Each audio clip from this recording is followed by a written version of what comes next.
Book review Swami and friends by R K Narayan. तर R K Narayan ह्या प्रसिद्ध लेखकांचं हे पुस्तक आहे आणि त्या स्वामी अँड फ्रेंड्स नावाचं, आणि त्या पुस्तकाचा बुक रिव्ह्यू आपण आता इथे बघणार आहोत. या पूर्ण धड्याचा आपण इथे अनुवाद केलेला आहे.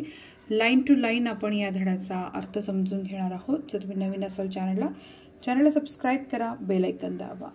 आता सगळ्यात सुरुवात त्यांनी बुक रिव्ह्यूची अशी केली आहे, a little bit about the book, म्हणजे पुस्तकाबद्दल थोडंसं.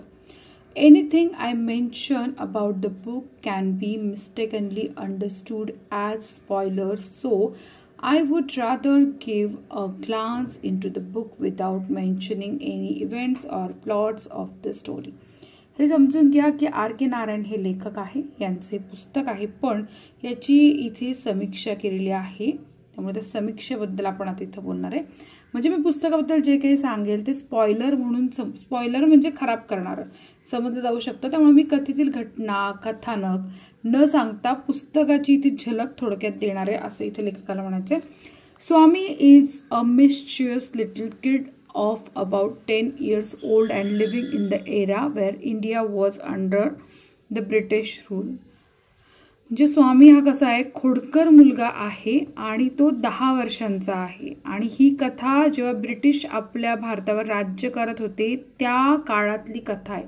त्यामुळे कथेचे सगळे संदर्भ हे पारतंत्र्यातले किंवा ब्रिटिशांच्या काळातले आहेत, हे तुम्हाला समजून घ्यावं लागणार आहे.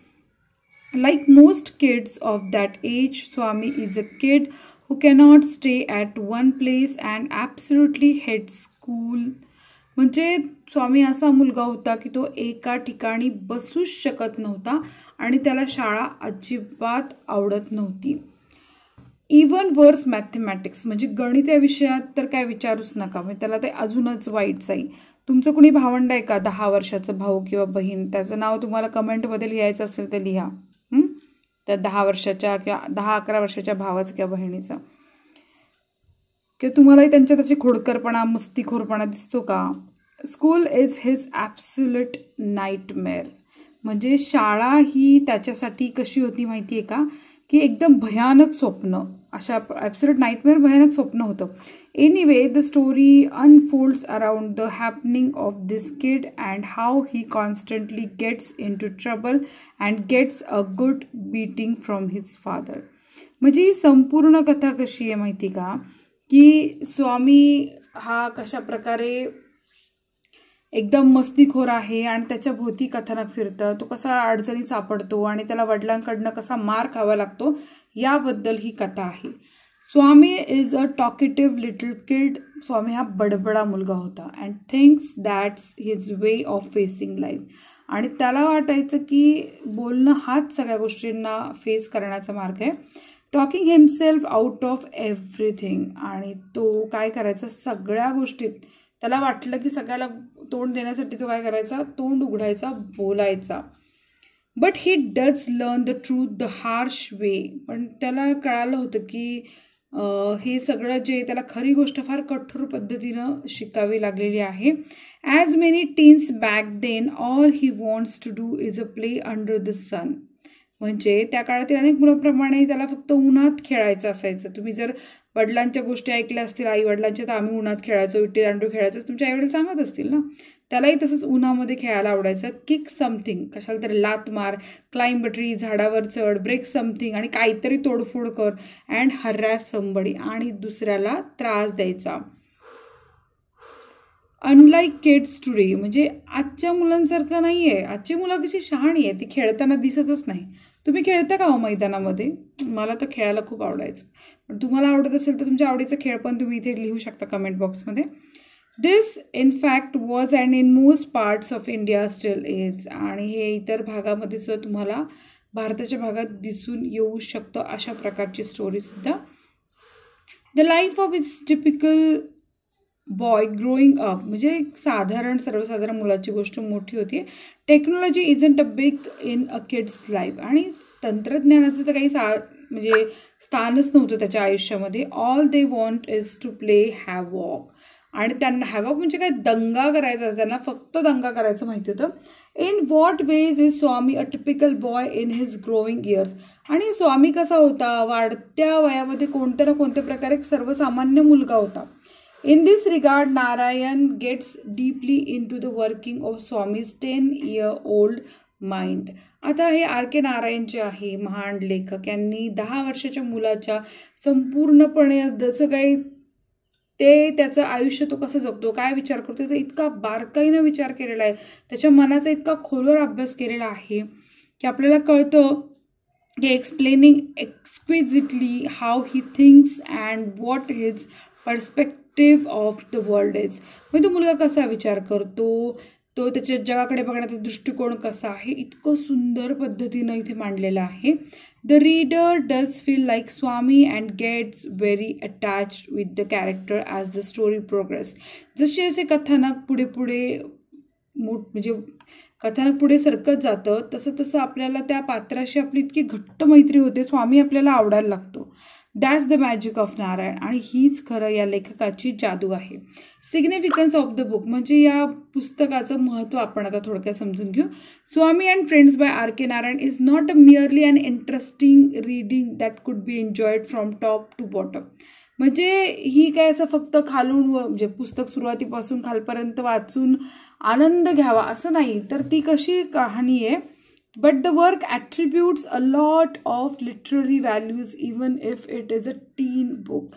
म्हणजे जरी ते किशोरवयीन मुलाचं पुस्तक असलं तरी त्याच्यामध्ये साहित्यिक मूल्य खूप मोठ्या प्रमाणात आहे. आता इथे काही शब्द आले, स्पॉयलर्स म्हणजे कथानक उघड करणारे तपशील, नाईटमेअर म्हणजे भयानक अनुभव, हॅरॅस समबडी म्हणजे कोणाला तरी त्रास देणे, टू प्ले हॅवॉक आपल्याला हा जो शब्द आलेला आहे त्याच्या अर्थानुसार गोंधळ घालणे, एक्सक्विजिट म्हणजे अतिशय सुंदर, पर्स्पेक्टिव्ह म्हणजे दृष्टिकोन. सो हे शब्द तुम्हाला इथे लक्षात आले असतील. आता आपण बघूयात नेक्स्ट पेज जे आहे ते. Swami and friends is a good read for the kids and teens alike. म्हणजे हे पुस्तक कसं आहे, हे मुलांसाठी आणि किशोरवयीन वाचकांसाठी एक उत्तम वाचण्याची गोष्ट आहे. खरं सगळ्यांनी वाचलं पाहिजे पुस्तक. Also, the book is widely used in the Asian continent as a study text for the students who study literature as a subject at schools. काय होतं, पूर्ण विराम मोठी मोठी वाक्य आहेत, त्यामुळे आपण सगळं वाक्य घेतो. म्हणजे हे पुस्तक आशिया खंडात शालेय अभ्यासक्रमात साहित्याचा विषय शिकणाऱ्या मुलांना हे अभ्यासाचं पुस्तक म्हणून रेकमेंड केलं जातं. मुलांना हे फार भारी पुस्तक आहे, खरंच वाचा तुम्ही भेटलं तर. This does not mean that the book is filled with heavy grammar and technical jargon. तुम्हाला वाटेल फार काही कठीण पुस्तक आहे का, हेवी जार्गन म्हणजे असं शब्द जंजाळ, खूप अवघड अवघड शब्द वापरलेत का, अजिबात नाही. Actually the truth is in contrary to this. म्हणजे वास्तविक पाहायला गेलं तर अतिशय सोपी सुंदर इंग्रजी भाषा, खूप कठीण ग्रामर नाही, व्याकरण नाही. तुम्ही वाचाल ना तर तुम्हाला असं वाटतं अरे किती सोपं इंग्रजी वापरले या पुस्तकामध्ये. Swami and Friends is written in such a simple English, it is hard to imagine that it is a work of such a literally genius like R.K. Narayan. हे पुस्तक इतकं सोप्या इंग्रजीत लिहिलंय की इतकं मोठ्या साहित्यिक व्यक्तिमत्वाने म्हणजेच R.K. नारायण यांनी लिहिलं यावर तुमचा विश्वास बसणं कठीण होईल. The English used in the book is both plain and simple. म्हणजे या पुस्तकामध्ये जे इंग्रजी वापरले ना ते अतिशय साधं सोपं आहे. Without any troubling words for the kids. लहान मुलांना कसे खूप अवघड शब्द असतात तर मग कठीण जातं ना, तसं नाही, खूप सोपे सोपे शब्द घेतलेले आहेत. Also the use of simple and short sentences adds to the simplicity of the book. आणि त्याचसोबत इतके साधी वाक्य घेतलेले, छोटी छोटी सोपी सोपे वाक्यामुळे ते पुस्तक अजूनच सुटसुटीत आणि सोपं वाटायला लागले. It is mentioned in the description that the book is about a mischievous 10-year-old Indian boy. म्हणजे सुरुवातीलाच आपल्याला असं सांगितलेलं आहे की ही कथा 10 वर्षाच्या खोडकर भारतीय मुलाची आहे असं आपल्याला सुरुवातीला सांगितलं. And some parents may be concerned about the influence this will have on their already mischievous children. काही पालकांना असंही वाटू शकतं की अरे या मुलाचा खोडकरपणा पाहून आमच्या मुलावर पण परिणाम होऊ शकतो का, असंही वाटू शकतं ना पालकांना.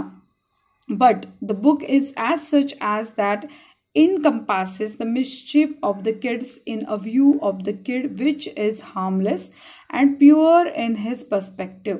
पण हे पुस्तक कसं आहे माहिती का, की तो जो मुलगा आहे ना त्याच्या दृष्टीनं दाखवलेला आहे आणि तो स्वतः कसा आहे, निरुपद्रवी आहे, तो निरागस आहे, त्याच्या दृष्टिकोनातून आपण ही संपूर्ण कथानक बघणार आहे. Also amidst all the mischief and naughtiness, आणि त्याचसोबत आपल्याला सगळ्या त्याच्या खोड्या किंवा त्याच्या जी मस्करी आहे, मस्ती आहे, तर आपल्याला ते ॲक्सेप्ट होतं. ठीक आहे, we actually find that Swami is a loving and tender kid. तो इतका छान, प्रेमळ आणि कोमल मनाचा मुलगा आहे, ॲक्च्युली व्हेरी सेन्सिटिव्ह, आणि तो खूप जास्त सेन्सिटिव्ह आहे. त्याचं मन कसं आहे, संवेदनशील आहे. त्यामुळे असं समजू नका की त्याचं पुस्तक वाचून तुमच्यावर काही परिणाम होईल. Also amidst all mischief and naughtiness, we actually find that Swami is a loving and tender kid who actually very sensitive.